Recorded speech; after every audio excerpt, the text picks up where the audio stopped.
사도행전 7장은 굉장히 긴 장입니다. 근데 전체가 다 이 스데반 집사님이 하셨던 설교인데요. 오늘 시작한 2절부터 뒤로 넘어가 보시면 53절까지 장장 52절, 53절에 걸쳐서 스데반의 설교가 이어지고 있습니다. 아마 성경에 기록되어 있는 단일 설교, 한 번에 했던 그러한 설교 중에는 제일 긴 설교가 이 사도행전 7장에 기록된 스데반의 설교이지 않을까 추측해 봅니다.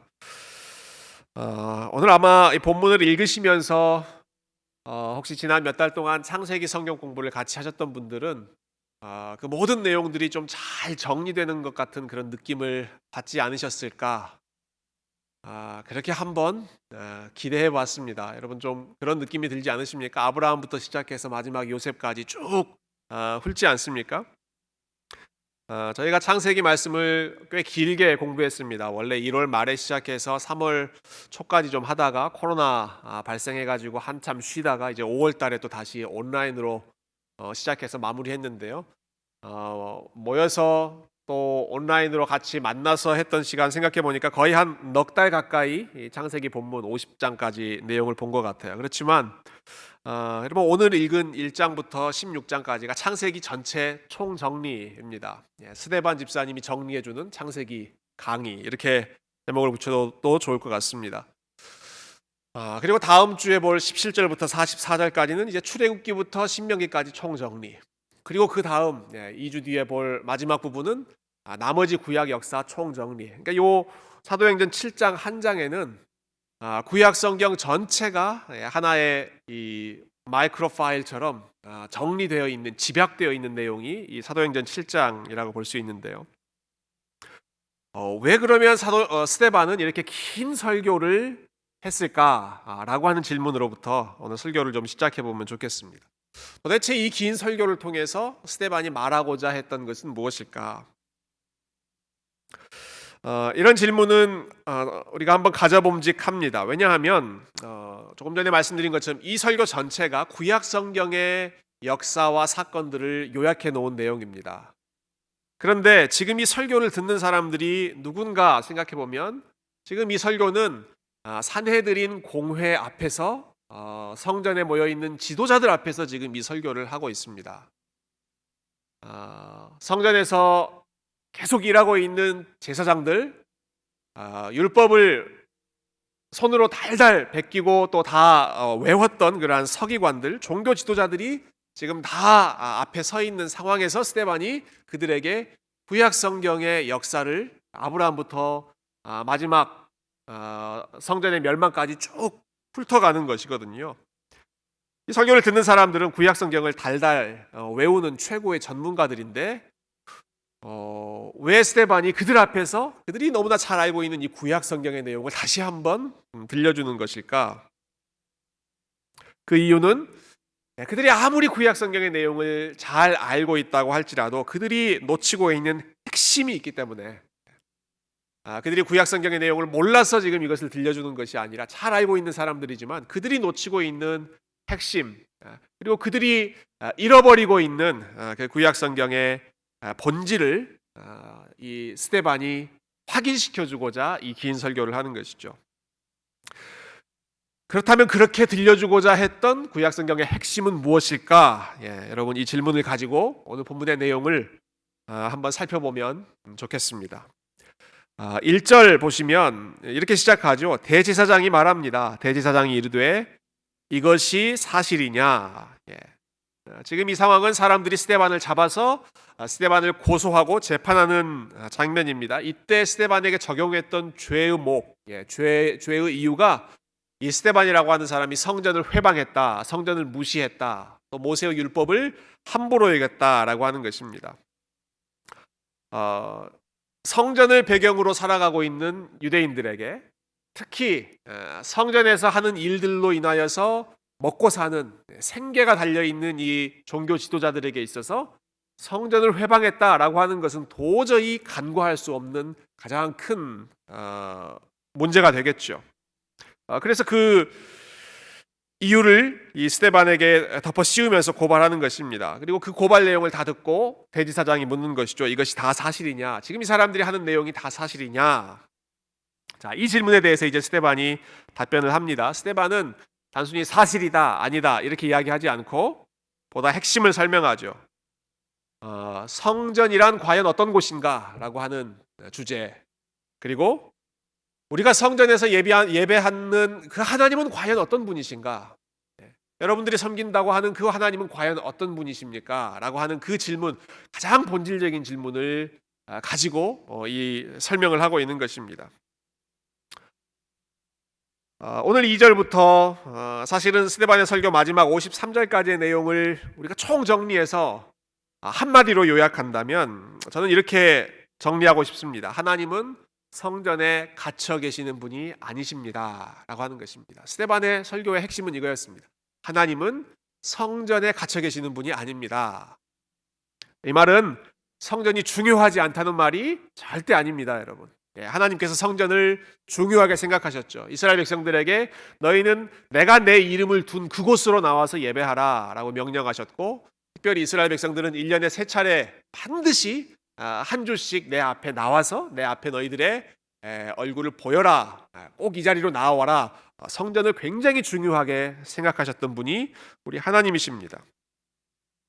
하나님을 예배하는 곳이었기 때문에 그 성전의 중요성을 우리가 간과할 수 없습니다. 문제는 지금 스데반이 지적하고 있는, 비판하고 있는 사람들, 그리고 예수님 당시에 예수님을 고발했던 사람들, 그리고 초대교회 당시에 교회를 핍박했던 사람들이 성전에 대해서 가지고 있었던 태도이죠. 그들은 성전의 의미를 절대화시켰습니다. 성전이라고 하는 그 기관 자체, 그 장소 자체를 너무너무 중요하게 절대적으로 떠높인, 드높인 나머지 그것을 심지어 하나님보다 더 중요하게, 하나님의 자유, 하나님의 능력, 하나님의 임재하심보다 이 성전이라고 하는 그 기관 자체를 더 절대시했던 것이죠. 하나님을 성전 안에만 가두어 놓은 그러한 잘못을 범한 것입니다. 여러 가지 이유를 그들이 들었겠지만 가장 현실적인, 그렇게 했던 현실적인 이유는 결국 성전이 이 모든 종교 지도자들의 누리고 있던 기득권, 그 기득권의 원천이었기 때문에 그렇습니다. 하나님을 심지어 성전 안에까지 가두어 놓고 이 성전을 조금이라도 무시하면 이건 절대로 용납할 수 없다, 그렇게 했던 가장 실질적인 이유는 이들이 성전 때문에 돈도 벌죠. 성전 때문에 사람들로부터 존경심도 받죠. 그리고 성전에서 하는 활동들 때문에 여러 가지 정치적인 권력, 이러한 기득권이 생겼던 그런 사람들이기 때문에 이것을 포기할 수 없었던 것이죠. 여러분 생각해 보면 성전이라고 하는 장소는 희생의 장소입니다. 원래 이곳은 희생이 이루어지는 장소입니다. 제물을 가지고 와서 하나님 앞에 그 제물을 드리면서 나를 부인하고 나를 죽이고 그리고 나를 완전히 갈아엎어서 하나님 앞에 드리는, 하나님 앞에 헌신하는 장소가 성전의 올바른 원래의 본질이죠. 그런데 당시 종교 지도자들에게는 이 성전이 희생의 장소가 아니라 이 성전이 그들의 배를 채워주고 그들의 신분을 높여주는 일종의 야망의 도구, 수단으로 전락해버렸던 것입니다. 그 결과 그들은 심지어 하나님조차도 이 성전 안에 가두어 두면서 이 성전을 떠나서는 어떠한 일도 일어날 수 없는 것처럼 그 자체를 절대화시켰던 것이죠. 바로 이러한 고정관념이라고 할까요? 그 당시에 종교 지도자들이 가지고 있었던 잘못된 성전에 대한 태도, 우상적인 태도를 스데반이 반박하고 그거에 반박하면서 정말로 성전의 기능이 무엇인지, 그리고 하나님이 어떤 분이신지를 하나씩 특별히 오늘 본문에서는 창세기의 주요 인물이었던 아브라함, 또 야곱, 요셉 이런 사람들을 회고하면서 하나님에 대해서 가르치고 있는 장면이죠. 자, 2절 한번 보시죠. 이렇게 시작합니다. 스데반이 이르되 여러분 부형들이여 들으소서. 우리 조상 아브라함이 하란에 있기 전 메소보다미아에 있을 때에 영광의 하나님이 그에게 보여. 하나님이 처음 나타나셨던 장소를 언급하고 있죠. 메소포타미아라고 하는 지역. 사실 이 지역은 성경보다는 세계 역사책에 더 많이 등장하는 지명입니다.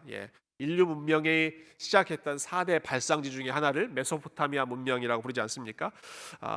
이 고대 사회에서 가장 문명이 발달되었던 바로 그 지역, 지금의 이라크나 이란 지역에 해당하는 그 지역에 아브라함이 살고 있었습니다.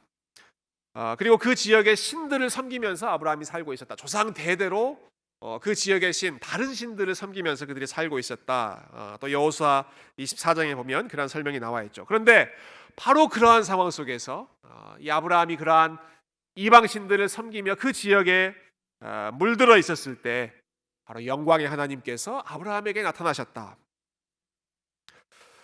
이 타이밍이 저는 굉장히 중요하다고 생각합니다. 하나님이 아브라함에게 나타나셨을 때 아브라함이 어떤 상황이었는가, 그 타이밍이 어땠는가. 아브라함이 전혀 하나님을 알지도 못하는 상황이었고 그는 심지어 이방신들을 만들어 섬기고 또 그것으로 생업을 이어갔던 그런 사람이죠. 그럼에도 불구하고 그렇게 살아가던 아브라함에게 하나님이, 스데반의 표현에 따르면 영광의 하나님이 그 아브라함에게 나타나셨다. 이것은 하나님의 부르심이 전적으로 은혜이다, 100% 은혜이다라고 하는 것을 보여주죠. 전혀 부름받을 만한, 구원받을 만한 자격이 없는 사람이었음에도 불구하고 하나님이 전적으로 아브라함에게 먼저 나타나셨습니다. 그러니까 아브라함의 입장에서는 도저히 자랑할 것이 아무것도 없었겠죠. 이 이야기를 스데반이 시작하는 이유가 있습니다. 그것은 이 종교 지도자들 또 제사장들의 헛된 자만심을 꺾기 위해서입니다. 지금 스데반을 잡아서 재판한 사람들은 소위 선민 의식에 가득 잡혀 있던 사람들입니다. 자신들이 아브라함의 후손이라고 하는 사실을 누구보다도 더 강력하게 주장하면서 목에 힘주고 있는 사람들이 바로 이 사람들인데, 그들을 가리켜서, 그들을 향하여서 우리 조상 아브라함이 실제 어떤 모습이었는지 우리 기억합시다, 회고하는 것이죠. 도대체 우리 아브라함이, 우리가 그렇게 조상이라고 부르는 그 아브라함이 어떤 상황에서 하나님의 부르심을 받았고 어떻게 구원을 받았는지 기억하고, 그렇다면 진정한 아브라함의 후손이라는 것은 어떤 삶을 살아가는 사람인지를 기억하자라고 하는 것이죠. 진짜 아브라함의 후손이 어떤 사람들입니까? 부름받을 만한 자격이 전혀 없음에도 불구하고 하나님의 은혜로 구원받았다는 사실에 감사하며 아무것도 자랑하지 않고 오직 은혜만 자랑하는 사람이 참된 아브라함의 후손이죠. 저희가 이번 주에 로마서 말씀 3장, 4장 계속 묵상하면서 반복적으로 들었던 말씀이 그것이죠. 아브라함이 어떻게 하나님의 백성이 되었느냐, 하나님이 먼저 은혜를 베푸신 것 아니냐, 믿음으로 그가 하나님의 백성 되었다라고 하는 것, 그렇기 때문에 자랑할 만한 것이 아무것도 없다는 것, 계속해서 강조했습니다. 이렇게 하나님께서 아브라함에게 나타나셨던 타이밍, 아브라함이 전혀 자격이 없는 상황에서 그 시점에 하나님이 나타나셨다, 이것을 먼저 이야기하고, 또 마찬가지로 그 장소 역시 굉장히 중요한 의미를 갖는데요. 하나님께서 메소포타미아, 갈대아 우르라고 하는 지역에 있는, 거기 사는 아브라함에게 찾아가셔서 그 아브라함을 구원해 내셨죠. 이것은 하나님이 어느 한 지역에만 묶여 계시는 분이 아니라, 매여 계시는 분이 아니라, 하나님이 심지어는 그 당시 가장 발전된 문명이라고 하는 메소포타미아 지역까지도 하나님께서 다스리셔서 그곳에 있는 백성들을 구원해 내시는, 그곳에도 하나님의 은혜의 역사, 하나님께서 함께 하시는 역사가 있었다라는 것입니다. 여러분, 하나님께서 아브라함을 어떻게 끌어내셨을까요?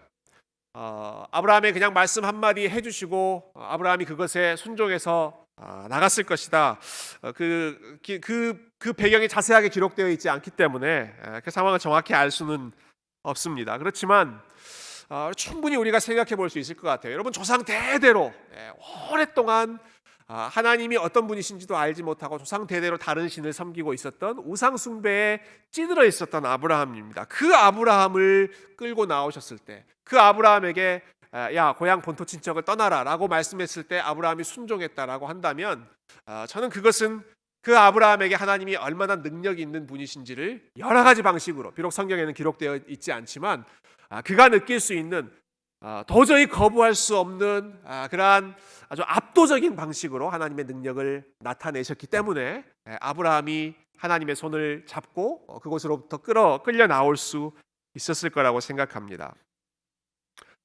마치 애굽에 있었던 이스라엘 백성들을 하나님께서 강력한 10가지 재앙을 통해서 끄집어 내셨던 것처럼 아브라함에게도 그러한 능력을 나타내 보이셨겠죠.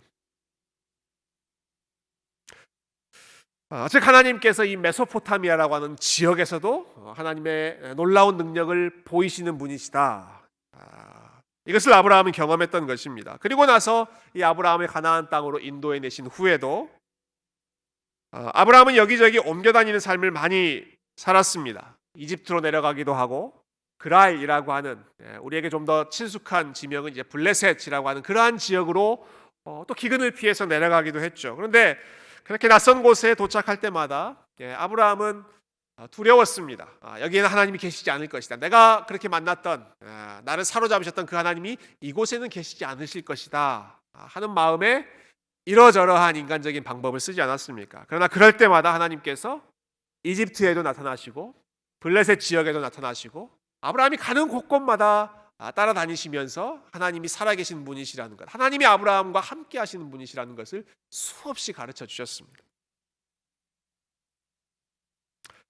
하나님께서 어느 한 지역에 매여 있지 않으신 것, 온 천지가 다 하나님의 세상이라고 하는 사실, 그리고 아브라함이 가는 어떤 지역도 하나님의 함께 하심으로부터 제외될 수 없다라고 하는 사실을 수많은 사건을 통해서 확인시켜 주시고 가르쳐 주셨던 것이죠.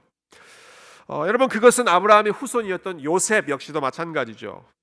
오늘 본문 9절하고 10절 말씀 한번 잠깐 보면 좋겠습니다. 9절과 10절 보시면 스데반이 이렇게 증언합니다. 여러 조상이 요셉을 시기하여 애굽에 팔았더니 하나님이 그와 함께 계셔 그 모든 환난에서 건져내사 애굽 왕 바로 앞에서 은총과 지혜를 주심에 바로가 그를 애굽과 자기 온 집의 통치자로 세웠느니라. 우리가 잘 아는 사건의 내용입니다. 요셉이 이집트로 팔려갔습니다. 그런데 그곳에서도 하나님이 그와 함께 계셔.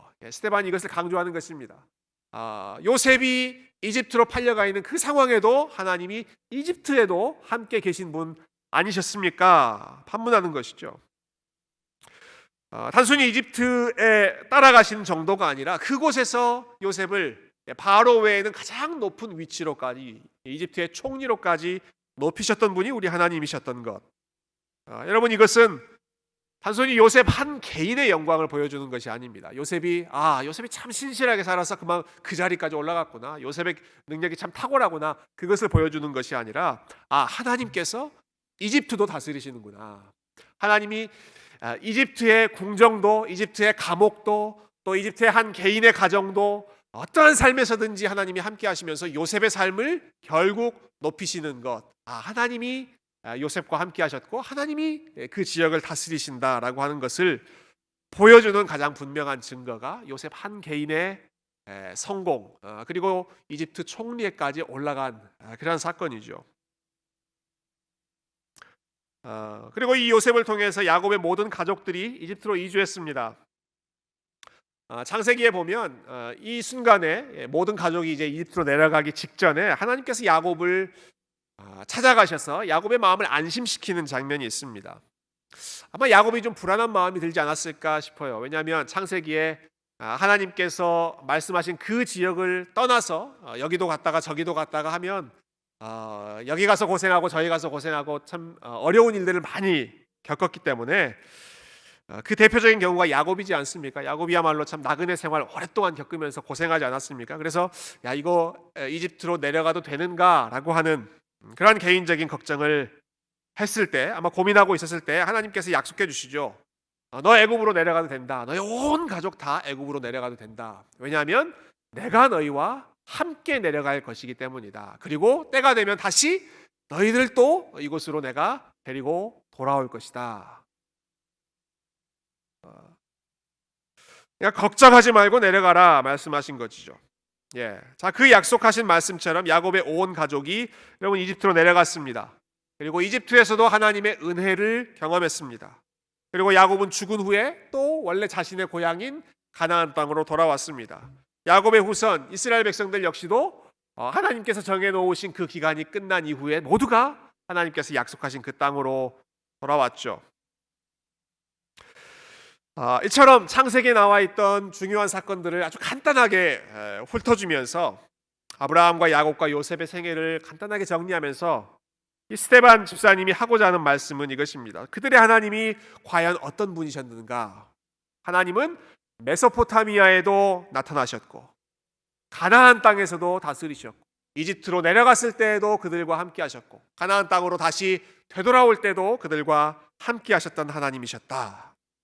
즉 하나님의 임재하심, 하나님의 함께 하심은 어떠한 장소나 어떠한 지역에 매여 있는 것이 아니라 하나님은 어느 한 지역 가나안 땅만 그분의 홈그라운드이고 다른 곳은 힘을 못 쓰는 그러한 분이 아니라 가나안 땅이든 메소포타미아든 이집트든 어느 곳이든지 다 하나님의 홈그라운드, 하나님께서 다스리시는 마음껏 활동하시는 무대이시기 때문에 그렇기 때문에 하나님께서 그 백성들을 향해서 네가 어디로 가든지 내가 너와 함께하리라 말씀하실 수 있었던 것이죠. 그렇게 자신 있게 약속하실 수 있었던 이유는 모든 천지 온 천하 만물이 다 하나님의 활동 무대이기 때문에 어디로 가든지 내가 너와 함께하고 너를 지키겠다 약속하실 수 있는 것 아니겠습니까? 그래서 이 성전에만 하나님이 매여 계신다, 이 성전만을 우상시 또 절대화하고 있는 이 종교 지도자들을 향해서 과연 우리가 믿는 하나님이 그렇게 째째한 하나님이냐, 이 작은 장소 하나에만 매여 있는 분이시냐? 그렇지 않다. 하나님이 온 천지 만물의 주인이신 것을 왜 인정하지 못하느냐? 왜 하나님을 이 작은 곳에 가두어 놓고 여러분들이 생각하는 그 작은 틀 안에만 하나님을 가두어 놓고 있느냐? 하나님이 얼마나 자유롭게 활동하시는지, 그분은 멀리 있는 곳에 있는 백성을 끌어내시기도 하시고, 그러나 자기 백성을 다시 이집트라고 하는 멀리 있는 곳으로 긴 시간 동안 연단시키기도 하시고, 때가 됐을 때는 또 다시 그 백성을 하나님께서 약속하신 땅으로 다시 이끌어내시기도 하는 자유롭게 활동하실 수 있는 진정으로 주권자 되신 분이 하나님이시죠. 그리고 이 사실을 가르쳐 주시기 위해, 그리고 이 사실을 훈련시키기 위해 하나님은 참 여러 차례 자기 백성들의 삶을 이런 모양 저런 모양으로 흔드시는 그런 하나님의 모습을 또한 볼 수가 있습니다. 여러분, 메소포타미아에서 오랫동안 정착해 있던 이 아브라함을 부르셔서 네 고향과 친척을 떠나라 말씀하셨습니다. 그것은 익숙해져 있는 것과 결별하라라는 것입니다. 네가 의지하고 있던 것, 네가 편안하게 생각했던 것 다 제거하고 나만 보고 내가 말하는 곳, 내가 지시하는 그 곳으로 걸어가라 말씀하시는 것이죠. 그렇게 해서 도착한 가나안 땅에서도 잘 정착해서 안정되게 사는 것이 아니라 또 하나님께서 아브라함에게 말씀하십니다. 내 후손이 다른 땅에서 나그네가 될 것이다. 나그네 인생, 이리저리 이동하면서 한 곳에 머물러 있지 않고 계속해서 이동하며 하나님과 동행해야 하는 것이 하나님의 백성의 본질이고 정체성인 것을 말씀하시는 것이죠. 그 일을 이루는 과정 속에서 또한 요셉이 어려움을 겪었습니다. 요셉이 종으로 팔린 어려움을 겪었죠. 야곱과 온 가족들은 기근을 만나는 그러한 어려움도 겪습니다. 오늘 본문에도 보면 하나님께서 그들을 모든 환난 가운데서 건지셨다. 그들의 삶 가운데 여러 가지 종류의 환난이 닥쳤다라고 하는 것이죠. 나그네로 살면서, 이민자로 살면서, 여기저기 이동하면서, 떠돌아다니면서 계속해서 흔들리는 삶을 그들이 살았습니다. 한 곳에 정착해서 안정된 삶을 누리는 것이 아니라 떠나라, 이동해라, 그리고 또 따라와라, 계속해서 그들을 움직이게 하시는 것이죠.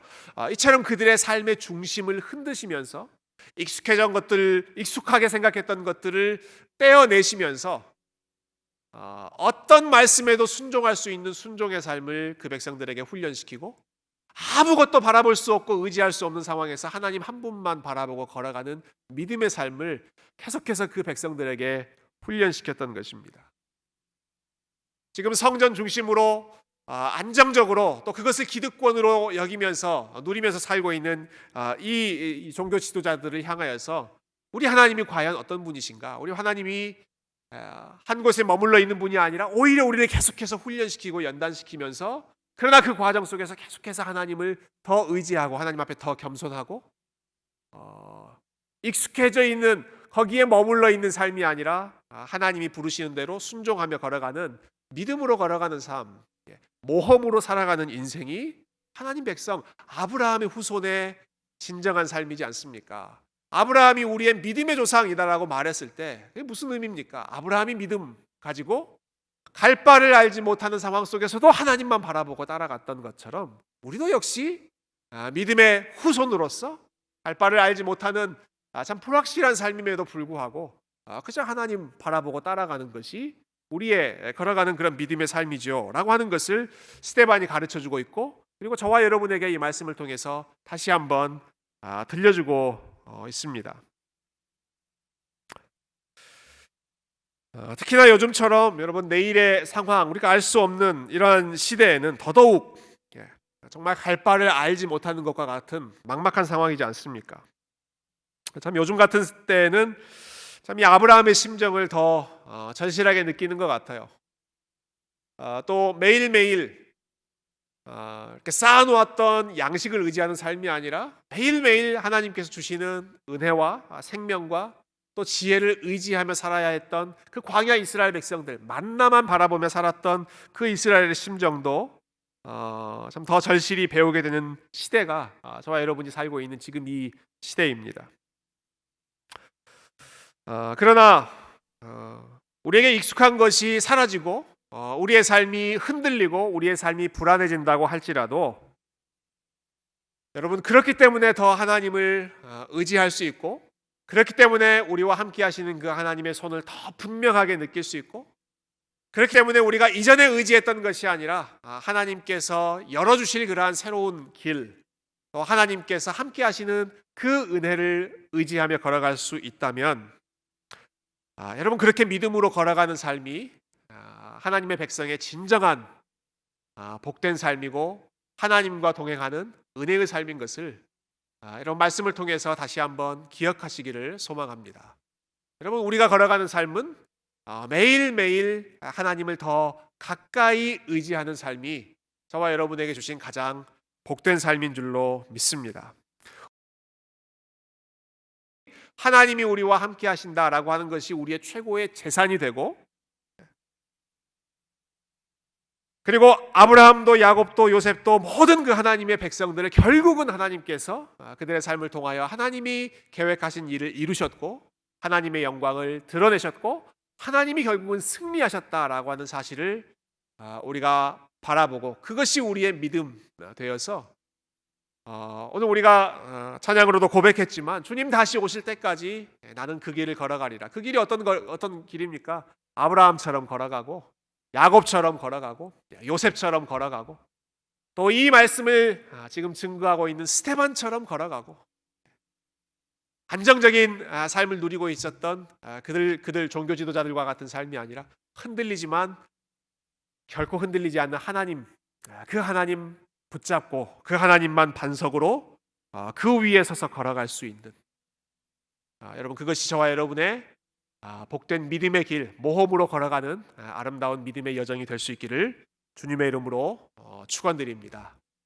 하나님께서 여러분들과 함께 하시는 것을 여러분이 저녁 시간에 다시 한번 기억하시고 우리 하나님께 영광 돌리시는 저와 여러분이 다 될 수 있기를 소망합니다. 이 시간 우리 함께 찬양으로 우리의 믿음을 고백하고 그리고 여러 가지 기도 제목 가지고 또 우리 하나님을 의지하는 시간 함께 갖도록 하겠습니다.